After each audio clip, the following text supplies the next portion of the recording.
human life is meant for getting out of the threefold miseries of this material existence and forgetting their life's aim, they have become too much materialistic, and the result is that actually they haven't got that peace and of mind or peace of the world which they are anchoring. And if they take to these chanting, transcendental vibration, their mind, the dirtiness of the mind will be cleared, and they can clearly see their actual identity as part and parcel of the Supreme Lord, or Krishna, and dovetailing their activities in that relationship, everything will be sublime. I think how we're different from drug people also is to realize that God is here and in my heart and all over all the time, but we're realizing this consciously. To know these things consciously, not just to accept it once and then enjoy. To know this moment to moment. Well, I've only tried marijuana, but I've never taken anything else. You might say I was fortunate enough to have my self-realizations and other changes without drugs. Perhaps Leary and some of the drug followers, they are functioning high on a low level, and we are functioning high, and we are functioning low on a high level. Could you explain that? You get that? We got it. They're functioning high. They're this feeling, this sensual perception, which is extended so far, but they're enjoying foods and they're enjoying their incense and colors and all these things. This anybody can do. And we are not enjoying these things, but we are functioning on this high level, on a level of God. Well, we must consider ourselves as the gopis, so that we can love Krishna that much more, that we devote our whole lives to Krishna, and we must consider ourselves as females, you see. But let's be careful. It takes many, many lifetimes of perfection to get to be a gopi. Yeah. One has to be the supremely developed, perfect in perfection to be able to qualify as a gopi.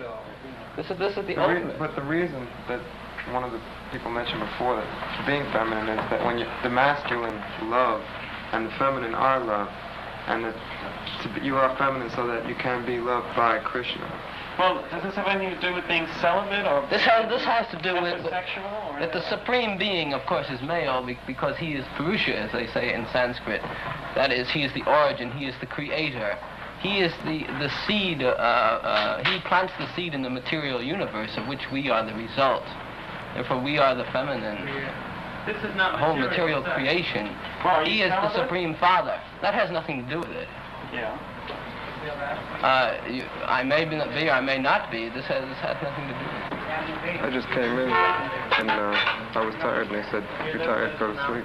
Lay down here. You mean it's the first day? Uh-huh.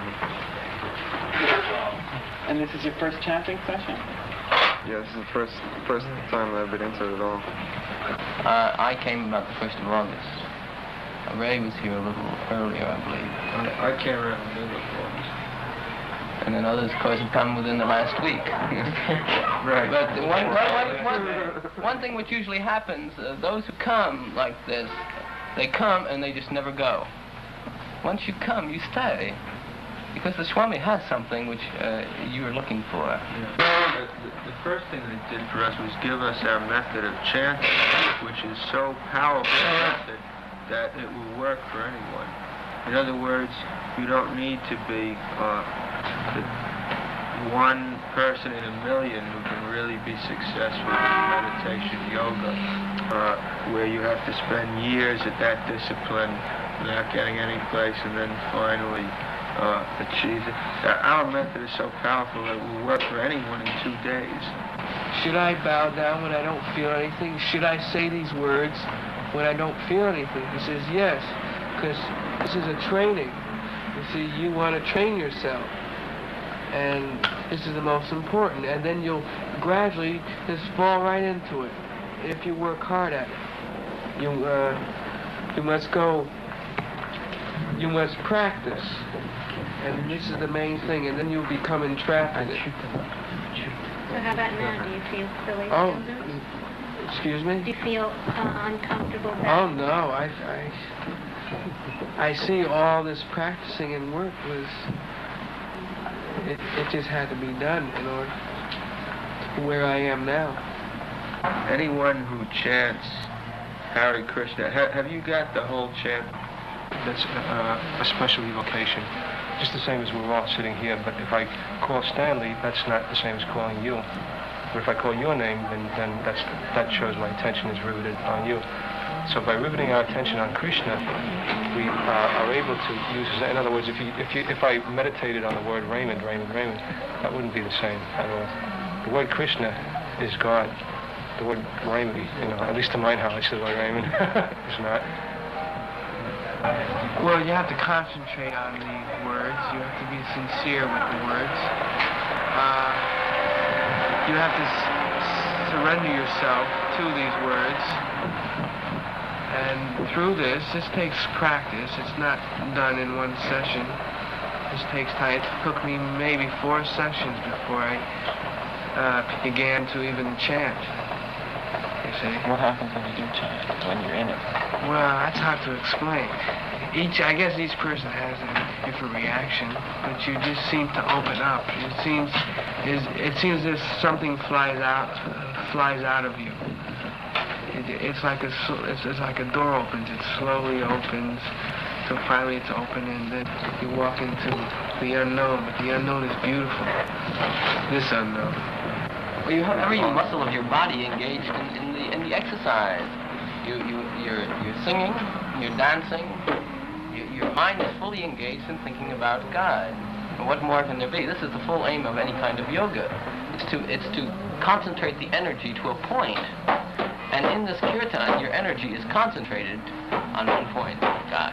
Hare Krishna, Krishna Krishna, Hare Hare, Hare Rama, Rama Rama, Hare Hare. What more could you want?